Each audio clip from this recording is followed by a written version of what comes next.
ఇక ఉన్న నీళ్ళని అవతలకి తీసుకొని పోతుంటే గతంలో కేసీఆర్ మాట్లాడిండు, చంద్రబాబును పిలిచి దావత్ ఇచ్చిండు, జగన్ను పిలిచి దావత్ ఇచ్చిండు, రాయలసీమ రత్నావల్లసీమ చేస్తానని మా మీద నెపము. ఎందుకు చెప్పిండు కేసీఆర్? చెప్పిండు, ఇవాళ చెప్తాడు, రేపు కూడా చెప్తాడు బరాబర్కి. ఎందుకు చెప్తాడు, ఏం చెప్తాడు కేసీఆర్? తెలంగాణ ప్రాంత ప్రయోజనాలు నెరవేరినాక, ప్రాథమికంగా మా ప్రయోజనం నెరవేరినాక, మా ఆకలి తీరినాక, మా దప్పు తీరినాక, మా సాగుబడి ఏలినాక తప్పకుండా మిగిలిన నీళ్లు ఇతర క్షామపీడిత ప్రాంతాలకు పోవాల్సిందే, రాయలసీమ ప్రజలకు కూడా న్యాయం జరగాల్సిందే. ఇది ఆనాడు, నేడు, రేపైనా మేము ఇది మాట్లాడతాం, దీనికి కట్టుబడి ఉన్నాం మేము. నువ్వు తెలంగాణను గాలికి వదిలేసి అవతలకు సాయం చేసేటువంటి విధంగా నువ్వు మాట్లాడతావు. రోజు తెలంగాణను తేలిక చేసి మాట్లాడుతావు, 10 ఏళ్ళ తెలంగాణను అవమానించి మాట్లాడుతావు. కేసీఆర్ లేకపోతే నువ్వు ఎక్కడన్నా నాకు అర్థం కాదు. ఇది తమాషాగా ఉంది.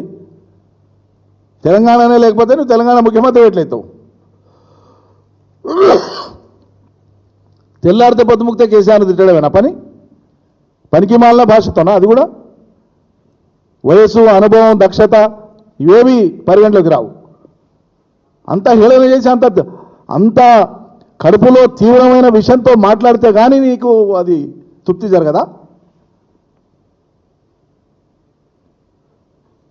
ఎంత తీక్షణంగా గుచ్చి మాట్లాడితే అంత ఆనందపడేటట్లు. ఇది ఏం పద్ధతి? ఇది ఒక రకమైన మానసిక రుగ్మతనే అనిపిస్తుంది, నాకు అర్థం కాదు.